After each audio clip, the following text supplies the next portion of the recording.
Safety talks में आज बात करते हैं बार कटिंग मशीन की। बार कटिंग मशीन कंस्ट्रक्शन साइट पे यूज़ होने वाली एक अहम मशीन है। इस मशीन का काम ये होता है कि साइट पर जो भी सरियाँ इस्तेमाल होती हैं उन सरियाओं को बहुत जल्द काट देना, कि शेप में कटनी है कि साइज़ में कटनी है। इससे प्रोडक्शन बहुत जल्दी होने लगता है। लेकिन जैसा कि हम जानते हैं कि हर मशीन अपने साथ कोई ना कोई हज़ार्ड लेके आती है, उसी तरह बार कटिंग मशीन में भी कुछ हज़ार्ड है। और आज जिस हज़ार्ड की बात हम करने वाले हैं वो है मेनली रिलेटेड टू गार्डिंग्स। आज मैन्युफैक्चरर जो मार्केट में मौजूद हैं उनमें से कई बहुत सारी मैन्युफैक्चरर हैं जो बार कटिंग मशीन में पार्शियल गार्ड प्रोवाइड कर रहे हैं। As per factories act 1948 section number 21, as per BOCW central rule number 37 और as per MBOCW rule number 64, ये साफ साफ लिखा गया है कि कोई भी मशीन हो और यदि उसमें कोई भी ऐसा पार्ट है जिसकी वजह से इंसान को हानि पहुंच सकती है, या फिर किसी भी मशीन का ऐसा पार्ट जो भी घूम रहा है उस पार्ट को हमको गार्डिंग प्रोवाइड करनी है। That is nothing but fencing of machineries और फेंसिंग ऑफ मूविंग पार्ट।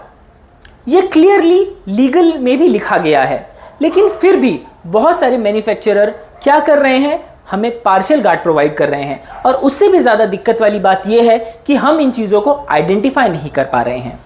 तो अब वापस आते हैं हमारे मेन टॉपिक की तरफ, बार कटिंग मशीन। बार कटिंग मशीन में जैसे कि आप फोटो में देख सकते हैं कुछ मैन्युफैक्चरर पार्शियल गार्ड प्रोवाइड कर रहे हैं और हम इन चीज़ों को आइडेंटिफाई भी नहीं कर पा रहे हैं। और ये चीज़ें आइडेंटिफाई कब होती हैं, जब साइट पर एक्सीडेंट हो जाए।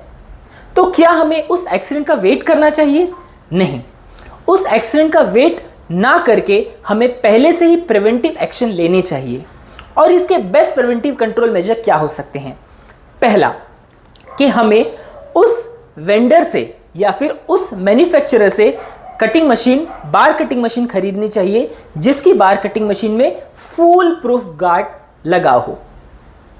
सेकेंड, यदि मैन्युफैक्चरर हमें फुल प्रूफ गार्ड नहीं प्रोवाइड कर रहा है तो हमें मैन्युफैक्चरर को अप्रोच करना चाहिए कि आप इस पार्शियल गार्ड की जगह हमें फुल प्रूफ गार्ड लगा कर दें।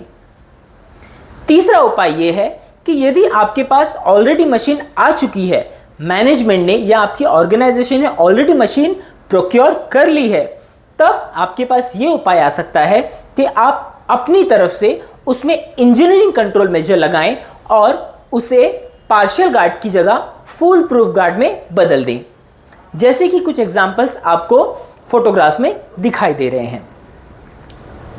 कभी भी हमको किसी भी एक्सीडेंट का वेट नहीं करना है कि एक्सीडेंट होने के बाद ही हमको करेक्टिव एक्शंस लेने होंगे।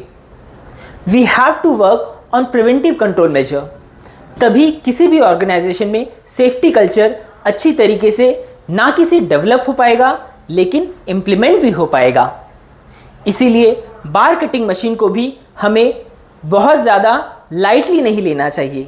बार कटिंग मशीन में गार्डिंग की जो सुविधा है वो फुल प्रूफ होनी चाहिए। याद रखिए, हम इसे फुल प्रूफ नहीं कह रहे हैं, हम इसे फुल प्रूफ कह रहे हैं। फुल प्रूफ का अर्थ होता है यदि कोई इंसान गलती से भी हाथ या शरीर का कोई भी पार्ट उसमें डालना चाहे तो शरीर का कोई भी पार्ट या फिर कोई हाथ उसमें जा नहीं सकेगा। अब बात ये आती है कि क्या सच में ऐसा हो सकता है? तो प्रैक्टिकली आपने देखा होगा, जब भी कोई ऑपरेटर बार कटिंग मशीन पे काम करता है तो हमारे ऑपरेटर्स को एक आदत होती है, जैसा कि आप फोटोग्राफ्स में देख सकते हैं, ऑपरेटर्स चौक और मेजरिंग टेप बार कटिंग मशीन पे रखते हैं। और यदि गलती से कभी ऐसा हो गया कि चौक या फिर ये मेजर टेप नीचे गिरती है तो उस टाइम एक इंसान, एक अच्छे सेंस ऑफ ह्यूमर वाला इंसान भी शायद गलती से अपना हाथ वहां डालना चाहे और इस गलती की वजह से उसका हाथ मशीन के घूमने वाले हिस्से के एक्सपोजर में आएगा और उसे भारी इंजरी हो सकती है।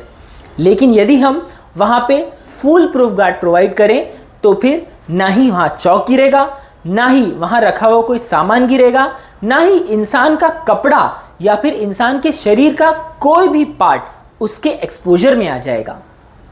तो बार कटिंग मशीन से रिलेटेड कोई भी एक्सीडेंट अपनी साइट पे ना होने दें और इस प्रिवेंटिव कंट्रोल मेजर को अपनाएं। धन्यवाद।